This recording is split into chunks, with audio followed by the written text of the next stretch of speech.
नमस्कार मित्रों, मैं अजय पांडे फिर से एक बार आपका टारगेट विथ अजय पांडे में हार्दिक स्वागत और अभिनंदन करता हूं। आज हम पढ़ेंगे प्लांट टिश्यू, जिसे हम पादप ऊतक भी कहते हैं।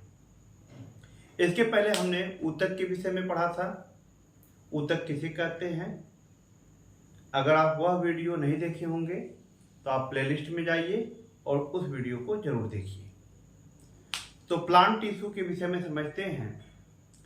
जो पादप ऊतक है वह भी दो प्रकार के होते हैं, और यह जो विभाजन है यह उनके कार्य और संरचना के आधार पर किया गया है। किसके? पौधों के ऊतक के कार्य और संरचना के आधार पर इन्हें दो भागों में बांटा गया है। नंबर 1 विभज्योतिकी ऊतक और नंबर 2 है अस्थायी ऊतक। विभज्योतिकी ऊतक को हम मेरिस्टेमेटिक टिश्यू कहते हैं। अब विभज्योतिकी ऊतक क्या है?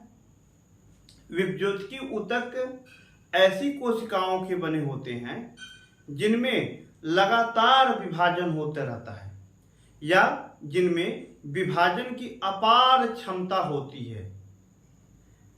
विभज्योतिकी ऊतक ऐसी कोशिकाओं का समूह होता है जिनमें लगातार विभाजन होता रहता है, अर्थात group of cell which has continuous power of division. Group of cell which has continuous power of division, यानी कि कोशिकाओं का ऐसा समूह जिनमें निरंतर विभाजन होने की क्षमता होती है, उसे हम मेरिस्टेमेटिक ऊतक या विभज्योतिकी ऊतक कहते हैं। अब यह जो विभज्योतिकी ऊतक होता है यह पौधों के अलग अलग भागों में पाया जाता है। देखिए, जो पौधे लंबाई में, चौड़ाई में, मोटाई में बढ़ते हैं तो इन पौधों में अलग अलग स्थानों पर यह ऊतक पाए जाते हैं।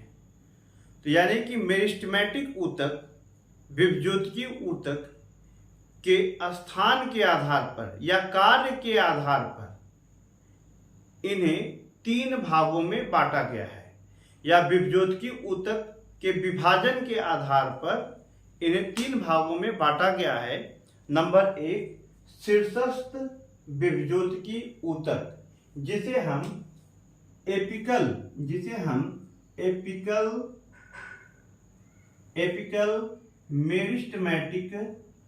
मेरिस्टेमेटिक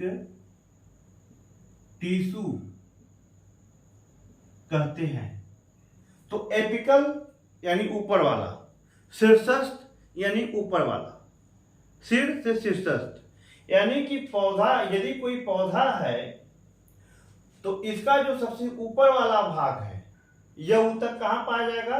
पौधों के सबसे जो तना है, तना के सबसे ऊपरी भाग में, और यह जो जड़ है, जड़ के भी सबसे ऊपरी भाग में। अब हम कहेंगे निचले, अगर हम इसको थोड़ा सा ऐसे पलट दें तो ये ऊपर हो जाएगा। यानी कि तनों के सबसे ऊपरी भाग में और जड़ के सबसे निचले भाग में यह शीर्षस्थ विभज्योतिकी ऊतक पाया जाता है, जिसके कारण तनों की लंबाई में तथा जड़ों की लंबाई में वृद्धि होती है। तो हम कह सकते हैं कि शीर्षस्थ विभज्योतिकी ऊतक के कारण पौधे के तने की लंबाई तथा पौधे के जड़ों की लंबाई में वृद्धि होती है। दूसरा हम पढ़ेंगे पार्श्व विभज्योतिकी ऊतक। पार्श्व मतलब किनारे वाला भाग, अर्थात इसे हम लैटरल, इसे हम क्या कहेंगे? Lateral meristematic tissue. यह जो पार्श्विक विभज्योतिकी ऊतक होता है, इसके कारण पौधे के तने की मोटाई तथा जड़ों की मोटाई में वृद्धि होती है। अर्थात यह पौधों की मोटाई के लिए आवश्यक होता है, जिम्मेदार होता है पार्श्व विभज्योतिकी ऊतक। समझ गए होंगे? पार्श्व विभज्योतिकी ऊतक के कारण तनों की मोटाई तथा जड़ों की मोटाई में वृद्धि होती है। तीसरा हम पढ़ेंगे अंतर्वृष्टि विभज्योत की ऊतक या इसे हम इंटरकैलरी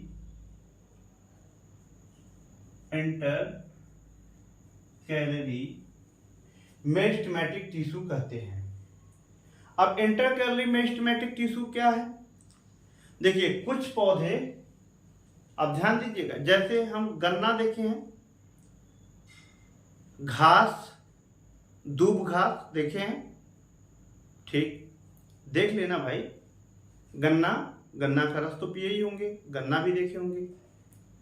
बाजरा, बांस, इन पौधों में, इन घासों में आप देखते हैं कि बीच बीच में नोड और इंटर नोड पाए जाते हैं, जिन्हें पर्व संधि कहते हैं, पोर होते हैं।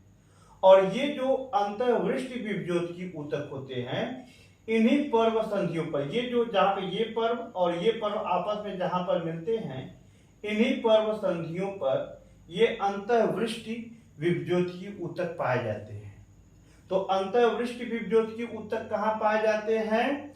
जैसे कुछ घासें, बांस, गन्ना, बाजरा, इनमें जो पर्व संधियां होती हैं वहां पर अंतर्वृष्टि विभज्योत की ऊतक पाया जाता है, जो पौधों की लंबाई को बढ़ाने के लिए जिम्मेदार होता है या जो पौधों की लंबाई को बढ़ाने में भी सहायता करता है। उम्मीद है कि ये पादप ऊतक के विषय में विभज्योत की ऊतक, शीर्षस्थ विभज्योत की ऊतक, पार्श्व, अंतर्वृष्टि, ये तीनों आपको समझ में आया होगा। अब इसके बाद अगला हम जानेंगे अस्थायी ऊतक।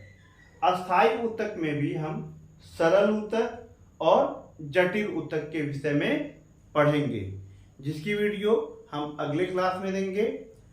आपको कैसी वीडियो लगी आप कमेंट करिएगा, अच्छी लगे लाइक करिएगा, सब्सक्राइब करिएगा, शेयर करिएगा।